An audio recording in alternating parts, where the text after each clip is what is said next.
So usiku wa kuamkia leo imefanyika ni hafla ya ugawaji tuzo, na hizi ni tuzo ambazo ni maarufu na ni tuzo kubwa kabisa duniani, zinafahamika kama Grammy Awards pale Crypto Arena Los Angeles, California nchini Marekani. So mimi niko hapa kwa ajili ya kuweza kukupatia some updates za kipi ambacho kiliweza kuhappen kwenye upande wa performance, rekodi ambazo zilitengenezwa.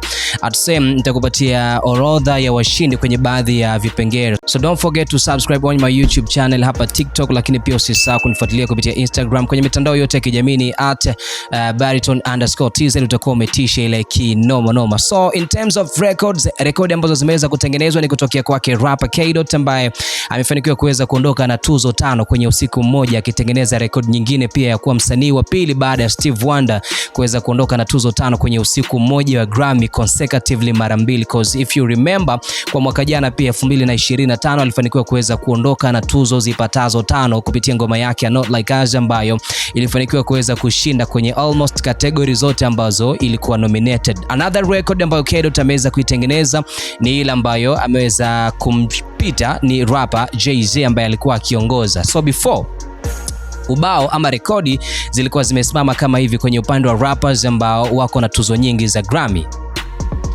After that, K-Dot ana stand on top baada ya kufanikiwa kuweza kuipita hii rekodi ya kwake Jay-Z. So right now as we are speaking, yuko na zaidi ya tuzo 25 ambazo ni tuzo za Grammy. So it is what it is. Big shout out to K-Dot. Wakati akizungumza baada ya kupokea tuzo yake, amezungumza kauli yake ambayo always huwa anaisema kwamba always hip hop gonna win. It's hip hop as usual, man. I'm not good at talking about myself, but I express it through the music.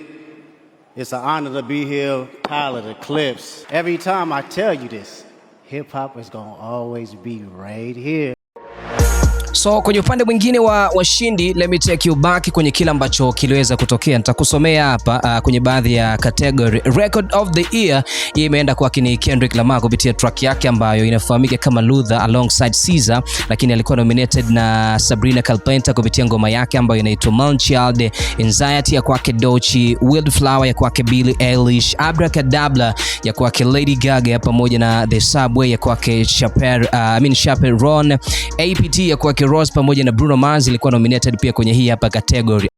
Another category ilikuwa ni rap performance. Ushindi umeenda kwao ni Clips kwa maana ya Pusha T and Malice Brothers hawa kutokea Virginia, na ina kupitia ngoma yao ambayo inafahamika kama Chains and Whips. Wamemshirikisha K-Dot, inapatikana kwenye album ya kwao latest kabisa inaitwa Let God Sort Them Out. Walikuwa kwenye category moja pamoja na Doechii kupitia single yake ya Anxiety, lakini pia Cardi B female rapper alikuwepo kupitia single yake ambayo inaitwa Outside. Kendrick Lamar na TV Off, lakini pia Darling I ya kwake Tyler The Creator ilikuwepo kwenye hii hapa same category. Kwenye upande wa melodic rap performance, tuzo imeenda pia kwake ni Kendrick Lamar kupitia single yake ya Luther. Album bora ya mwaka imeenda kwake pia Kendrick Lamar kupitia album ya kwake ambayo ni GNX. Hii ndio ilikuwa category ambayo mimi nilikuwa nikitizama nasema alright, kutachimbika vibaya sana cause K-Dot alikuwa nominated na Clips ambao wako na album ya kwao inafahamika kama Let God Sort Them Out, lakini alikuwepo pia JID, bonge moja la project bana inaitwa God Does It Like Agree, lakini Chroma Copy ya kwake Tyler The Creator ilikuwa ni moja kati ya project ambazo zinapatikana kwenye kipengele cha Rap Album of the Year ambapo GNX imeweza kushinda.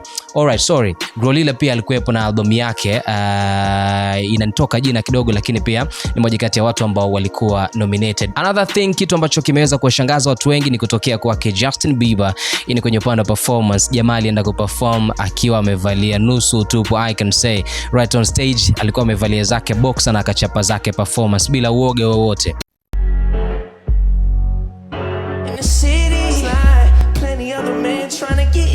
Kutoka Virginia, Pharrell Williams ni mmoja kati ya watu ambao walikuwa na mwaka bora sana kwa 2025. Amepiga deals nyingi sana pamoja na kampuni ya mavazi na wazungumzia Louis Vuitton, lakini pia unafahamu alihusika kwenye kufanya production kwenye baadhi ya kazi ambazo zilikuwa zimenyoka, ziko na ubora mkubwa sana, ikiwepo album ya kwao Clips na izungumzia Let God Sort Them Out, kitu ambacho kilikuwa ni poa sana kwa ukizingatia watu wanatokea Virginia Beach. So Pharrell Williams amepokea tuzo yake kwenye usiku wa Grammy bana, na hii ni baada ya yeye kuwa ameshinda kwenye kipengele cha cha Dr. Dre Global Impact Award. So Pharrell Williams yeye alikuwa anasisitiza tu kwamba watu endeleeni kupiga kazi, tuendelee kufanya kazi na vitu vingine kaa hivyo. So that's all kupitia kila ambacho kiliweza kuhappen kwenye usiku wa tuzo za Grammy, ambapo hafla iliweza kufanyika pale ni Crypto Arena, Los Angeles, California nchini Marekani. Thank you so much kwa kuitizama hii hapa. Mimi ni Bariton, Instagram ni Bariton_TZ, YouTube Bariton TZ, kwenye social platform zote unanipata huko kupitia Bariton